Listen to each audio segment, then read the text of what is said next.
ናይ ንግሆ ሰባት ኩላትና ዘስማዕማዕና ሓደ ሓቂ ኣለዎ። ንሱ ኩላትና ለውጢ ንደሊ ኢና። ሕዚ ዘለናሉ ኩነታት ምንም ይኹን ምንም ካብዚ ዝሓሸ ግዜ ንኾነልና ብዝግባእ ዓሪና ንደሊ ኢና። ስለዚ እዚ ኩላትና ከም ዘስማዕማዕና ርግፀኛ እንተኮይንና ሓቶ እዚኣ ንዓኻትኩም ከቕርበልኩም እየ። ዓርስኹም ድሕሪ 5 ዓመት ሕሰብዎ እሞ ሽዑ እንታይ ዓይነት ሰብ ተትኾኑ እና ኣብ ምንታይ ዓይነት ኩነታት ዓርስኹም ተትረኽብዎ ትመርፁ? ዓርስኹም ድሕሪ 5 ዓመት ተትረኽብዎ ክንደየናይ ርሕቐት ተጓዒዝኩም ደረጃ እዚ ከም ዝበፅሕኩም ብባዕልኩም ብጣዕሚ ትኮርዑ ኢኹም ወይ ድማ ብተመሳሳሊ ኩነታት ኣብ ከመይ ዝበለ ለውጢ ከም ዝተረኸብኩም ብባዕልኩም ብጣዕሚ ትኮርዑ። ብዘገርም ኩነታት ድሕሪ 5 ዓመት እዚ እትደልይዎ ሰብ ዝመፀ በዚ ተራና ቀሊል ዝመስል ውሳነ እዩ። ብዕድል ኣይኮነን፣ ፍላሽ ብዝመስል መነቓቕሒ ዘረባ እውን ኣይኮነን። ንቅድሚት ክትጓዓዙሉ ትኽእሉ ወይ ድማ ኣብ ዘለኹም ጠጠው ከብለኩም ዝኽእል ሓደ መሰረታዊ ውሳነ ጥራሕ ብምውሳንኩም። ኣብዚ ቪድዮ እዚ ብቐለልቲ ዝኾኑ 6 ናይ ንግሆ ልምድታት ከመይ ጌርኩም ማንነትኩም ከም እትሃፁን ድሕሪ 5 ዓመት እቲ ትምነይዎ ህይወት ከመይ ክትረኽብዎ ከም እትኽእሉን ብደንቢ ጌርና ክንርኢ ኢና። ናይ ማንም ሓገዝ ከየድልየኩም ብባዕልኩም ጥራሕ ኣብ ገዛኹም ብቐሊሉ ከተተግርዎም ትኽእሉን ቀለልቲ ዝኾኑን ማንነትኩም ከም ትደልይዎ ክቕይሩ ዝኽእሉን ልምድታት እዮም። ስለዚ እዚ ቪድዮ እዚ ላይክ ብምግባር እስካብ መጨረሻ ተኸታተሉኒ። መጽናዕትታት ከም ዘመላኽትዎ ካብ ምድቃስና ምስ ተሳእና ዘለው ኣብ ናይ መጀመርያ 9 ደቂቓታት ውሽጢ ኣእምሮና ካብ ማንም ግዜ ንላዕሊ ብዝበለፀ ልዕሊ 40% ዝኣክል ፎከስ ምግባር ይኽእል እዩ። እዛ ቅፅበት ናታትኩም ሱፐር ፓወር እያ ምባል ይከኣል እዩ። ነገር ግን መብዛሕትና እዛ ቅፅበት ኣብ ዝተፈላለዩ ሶሻል ሚድያ ስክሮል መግበሪ ንቲክቶክ፣ ፌስቡክ እና ኣብ ዘየድልያ ነገራት ኢና ነውዕሎ። ነገር ግን እዛ ሰዓት ኣብ ድቃስ ክትሕልፍዋ ክትደልዩ ትኽእሉ ኢኹም።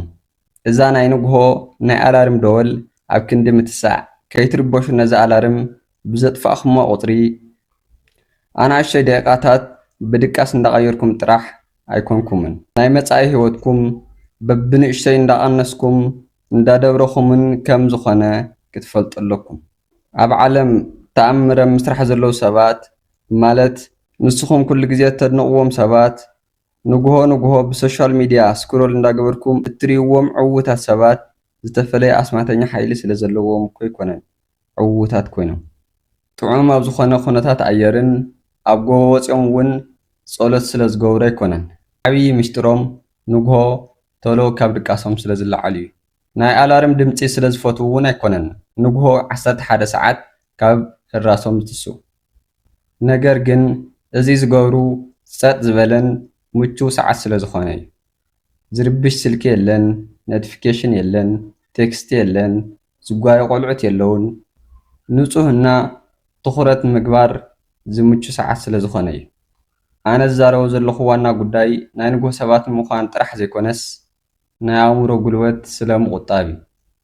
ናይ መወዳእታ ዘይብሉ ናይ ቲክቶክ ቪድዮ ብምርኣይ እና ዘይምልከተኩም ናይ ካልኦት ሰባት ላይፍ ብምክትታል ናይ ኣእምሮ ጉልበት እንዳባኸንኩም ስለ ዝኾነ እዩ ዝናገረኩም ዘለኹ። እዚ ተራና ቀሊል ዝመስል ምርጫ እዩ። እዚ ኣእምሮኹም ንቑሕ ዝገብሮ ግዜኹም ብጥበብ ምጥቃም ምውሳን ወይ ድማ ንዘይምጥቃም ዘይምውሳን እዩ።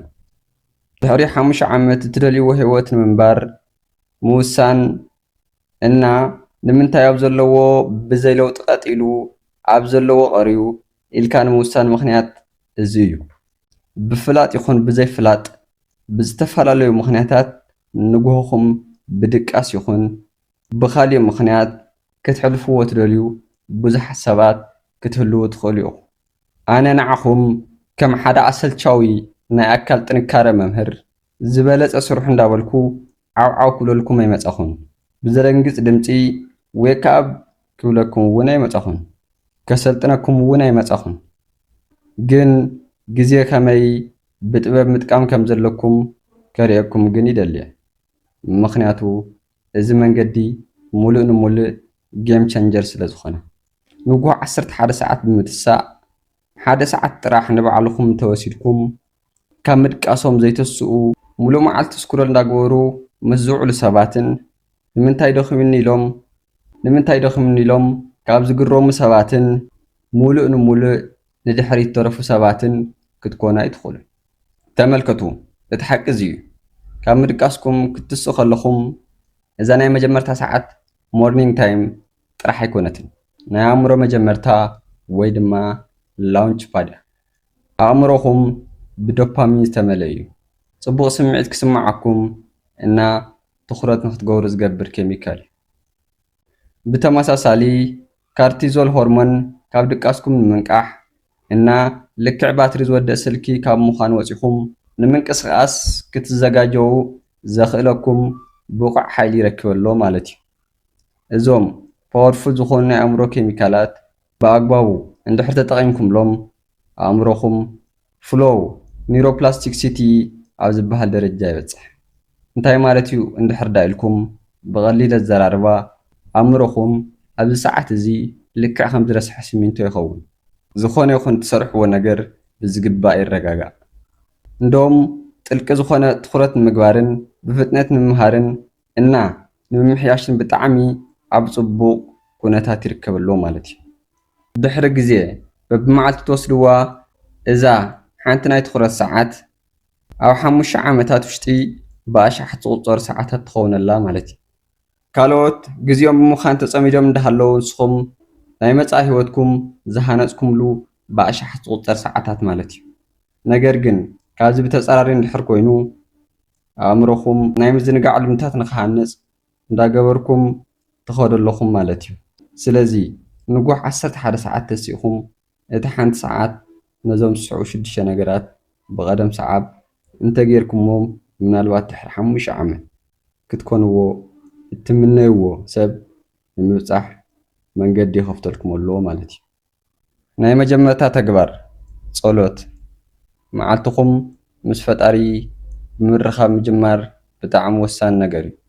ጸሎት ኣእምሮኹም ንኽረጋጋዕ ምስጋናኹም ንኽትገልጹን መዓልትኹም ዝተባረኸ ንኽኸውን ይሕግዘኩም። ትኹረትኩም ካብ ጭንቀትና ካብ ምዝንጋዕ ናብ ዕላማ ጽቡቕ ነገር ብምቕያር ንዝቕጽል ተግባርኩም ብኣእምሮኹም ወይ ብመንፈስ ንኽትዘጋጀው ይገብረኩም። ካልኣይ ማይ ምስታይ ሕልምኹም ብእትሰትይዎ ማይ ከም ዝተመስረተ እንዳሓሰብኩም ክትሰትይዎ ኣለኩም። ካብ ሙሉእቲ ድቃስ ብድሕሪኡ ምናልባት ብሕማቕ ሕልሚ ቅዠት ዝተመልኦ ድቃስ ሕሊፍኩም ክኸውን ይኽእል እዩ። ስለዚ ኣእምሮኹም ኢነርጂ ምውዳእ ስለ ዘሎ ናይ ግድን ሃይድሬት ክኸውን ኣለዎ እና ፍረሽ ኮይኑ ስርሑ ብምሉእ ዓቕሙ ክጅምር ስለ ዘለዎ እዩ። ሳልሳይ ምንቅስቓስ ወይ ደሞ ስፖርት። ምንቅስቓስ ክበሃል ከሎ ናይ ግድን ነዊሕ ሰዓት ከቢድ ስፖርት ምስራሕ ማለት ኣይኮነን። ስትሬች ምግባር ኣብ ገዛኹም ወይ ውፅእ ኢልኩም ንእሽተይ ወክ ምግባር ይከኣል እዩ። ወይ ድማ 10 ፑሽኣፕ ምስራሕ ክኸውን ይኽእል እዩ። ብዝኸኣልኩሞ መጠን ንባዕልኹም ካብ ድብርት ከውፅአኩም ዝኽእል መልክዑ ሰውነትኩም ምንቅስቓስ ኣገዳሲ እዩ።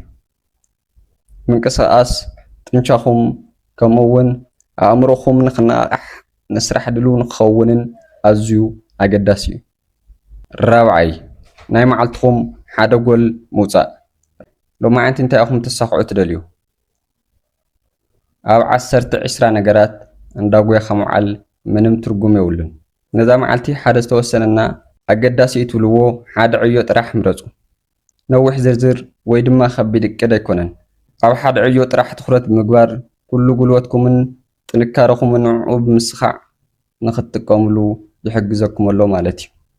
ሎማዓንቲ እቲ ሓንቲ እቅድ ብዝግባእ ምስ ኣሰኻዕኹማ ናይ ምውዳእና ናይ ምትግባር ዓቕምኹም ንፅባሕ ዓወትኩም ምልዓል ይፈጥረልኩም።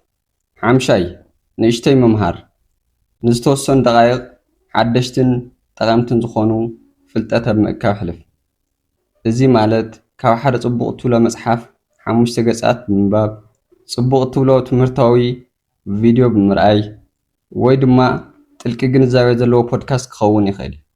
ኣብዚ ስልክኹምና ኮምፒተር ክከፍቱ ከለኹም ጥንቃቐ ክትገብሩ ኣለኩም። በዘፈቀደ እተኣትው እንትኾንኩም ንባዕልኹም ከይፈለጥኩሞ ኣብዚ ቪድዮ ብዙሕ ሰዓት ኣባኺንኩም ክትርከቡ ትኽእሉ ኢኹም። ሻድሻይን ናይ መወዳእታን ትኹረትኩም ምሕላው።